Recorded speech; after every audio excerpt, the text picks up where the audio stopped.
Hey there everyone, I thought of something a few weeks back that unfortunately got pushed to the back burner and forgotten in the wake of the Wood Elf announcement. What if the Game 3 map is dramatically different than what we're expecting? Oh great, yet another map discussion. Well, pump the brakes there friend, because I'm going to suggest something I don't think I've seen suggested anywhere else. So grab a glass of milk, get yourself nice and comfy, and let's jump straight into it. Wow.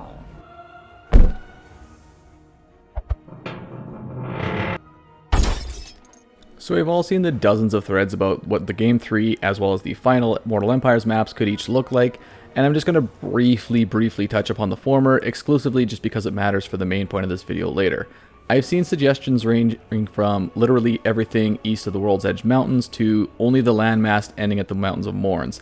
Even before I came to my idea, I was always distinctly under the impression that it'd be the former rather than anything else, for the simple fact that it's Game 3. There's no more things left to add after this, so one would assume that they'd get the remainder of the map in for that game. So to me, the Game 3 map starts at the World's Edge Mountains and goes all the way to the eastern edge of the known Warhammer world, including Nippon and the Elven colonies in the Lost Isles of Elithis. Okay, now that we got the boring stuff out of the way, let me bring you to why I've been wondering about the combined map for Game 3. Because of how they did the order of the games. What I mean is, Game 1 started right in the middle of the world in the old world. Game 2, of course, moved west to the new world, which was totally fine, except it has made one thing very awkward now as a result. Almost no pre-order bonus for Game 3 makes sense in Game 2 because of the fact they are so very spread apart. Because no Game 3 faction makes sense in Games 2, Kislev, Ogre Kingdoms, and Chaos Dwarfs are now way too far east and have no dealings with the New World, excepting the Demons of Chaos exclusively. We now have an interesting issue where the pre-order bonus might not actually make sense to pick up ahead of time. A pre-order bonus being present in the Old World makes very little sense to me, given that the Old World is Game 1's map, and I'm willing to bet my right shin that the pre-order bonus won't be for Game 1 and Game 3. This issue stems primarily from the order the games were done in, as we've said, but really it's also because everyone pictures the Warhammer map in the exact same way, like what you see on the screen. Old World in the middle, New World to the west, Far East to the, well, east. But the Warhammer world, much like Earth, isn't flat, and what's known as East is actually West for others. Case in point, the Far East is another term for Asia, but from my perspective, Asia is actually immediately to my west. There's truly nothing to stop CA from cutting the map at the World's Edge Mountains, the way it currently is actually, and introducing the new map to the west of the New World rather than to the east of the Old World. The map would then be flanked by the World's Edge Mountains, Chaos Wastes, and Oceans on both the west and eastern edge of the combined map. There's a bunch of reasons to do this, but let's start with the reasons not to do this first. By using the Far Sea as a cutoff point instead of land means we have less wasted map space. Landmass stays as one continuous chunk, while the west and eastern edges of the map are pretty much useless water instead. This truly stems from the fact that the original Warhammer was designed to mimic Earth, with the old world being Europe and Africa, Lustria being South America, Nagaron being North America, and the Southlands being Africa, with the Far East being Asia. Now, typically a map of the Earth also puts the cuts at the eastern edge of Asia and the western edge of the two Americas. This results in a nice clean cut without cutting into any land masses beyond the northern and southern poles. Warhammer's map mimicking this results in the exact same thing. Its land masses remain completely uncut and are instead flanked by oceans. This means the combined map naturally kind of wants to separate at those same borders. The Warhammer map was always designed to be cut right there. It might strike players as unintuitive or odd to see the Dwarves going up to a mountain range at the side of the world and then suddenly refusing to go any further than that. It also means that there's a few smaller things that will make significantly less sense. So take the Ivory Road for example, possibly the single most famous path in all of Warhammer, and it'll end up leading to nothing, as its western destination actually ends up leading instead to the edge of the map. The Dwarves in the World's Edge Mountains are fairly close to the Chaos Dwarves, one of their most ancient enemies, yet would be unable to simply meander on over and fight them. Same goes for Grimgor as well. If he wants revenge against his former oppressors, he's now going to have to cross the entire known world to get his revenge, instead of just hopping across the mountain range. Lastly, in the lore, the Ogre Kingdoms are inspired to move west looking for food, but if they try that on my map suggestion, they're going to end up staring at a wall at the edge of the map instead. Now, I do have a solution for the above problems that we'll discuss at the end of the video, but first let me explain all the reasons to do it this way. The first reason we've already actually sort of covered. It means they no longer have to worry about the pre-order bonus not fitting both maps. As long as the bonus race can traverse the oceans, they're now a hell of a lot easier to slot into both maps, with the sole exception of Kislev.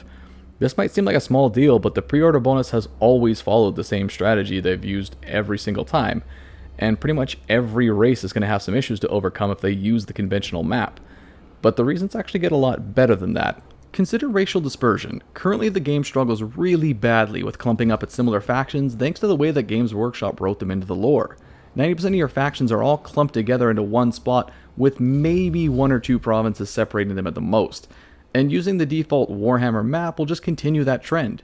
You won't have interesting new start positions for the Dwarves, Bretonnia, Greenskins, Vampire Counts, Dark Elves, Vampire Coast, or Tomb Kings. Instead, by cutting the map, you have most of these spread quite further away from each other, resulting in really interesting map variety and gameplay. Take a look at the Dwarfs, for example. By using the conventional map, basically all of their forces are nestled around the World's Edge Mountains, with the majority being on the western edge and a handful on the eastern edge. But by splitting the map along those mountains, Dwarven start positions on the complete other edge of the map suddenly become an option. And speaking of that map, while the Ivory Road and Silk Road unfortunately get cut, another important route through the Gates of Calith suddenly goes from entirely worthless to interesting choke point. This is because the default edge would put the gates almost completely on the eastern edge of the map, which means there's not really a point in fighting for control of it, unless you're the poor elf stuck on the eastern island, so really only one faction cares about them. If instead the map continues from the east leading to the New World, now controlling the gates means potentially cutting off the Lizardmen, Dark Elves, and High Elves from reinforcements from their island colonies, while also locking down the Sea of Dread, which could have a huge effect on the High Elves, Chaos Dwarves, and Skaven as well. Speaking of elves, they're another reason to do things this way.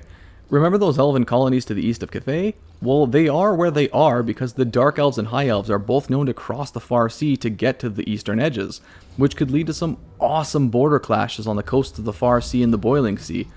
With the Chaos Waste wrapping around the entire world, Chaos would also have a unique path between all the continents, which would leave other factions with the interesting tactical choice of, do you island hop across the far sea, or do you head north and go through the chaos-infested hellscapes to get across?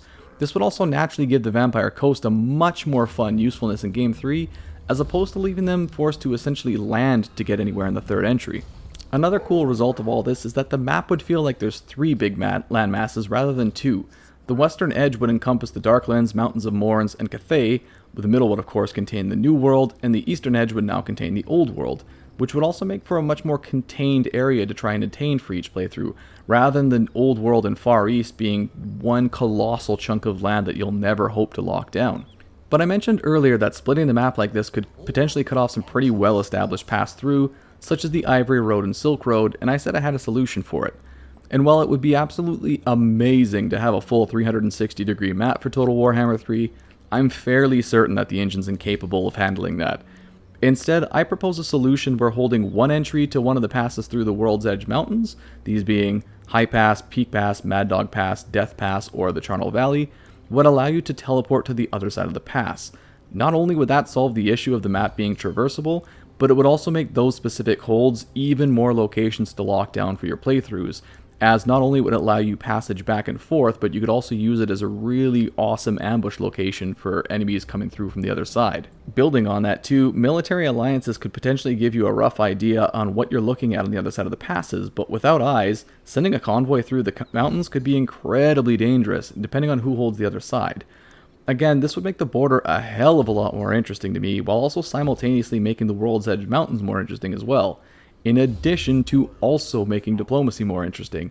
An ally on the opposite edge of the map might not be worth much help in a fight, but being able to see what's around the edge of the world might make that exchange valuable anyways. Our last bonus is that the densely packed World's Edge Mountains can be effectively left alone. Fortresses on both sides of the pass make sense when they are separated by the entire map rather than by just a couple mountains.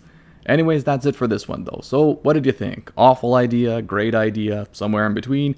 Chat down below. I always do enjoy having these discussions with you all. As always, I want to thank you all for watching, and I'll see you all next time.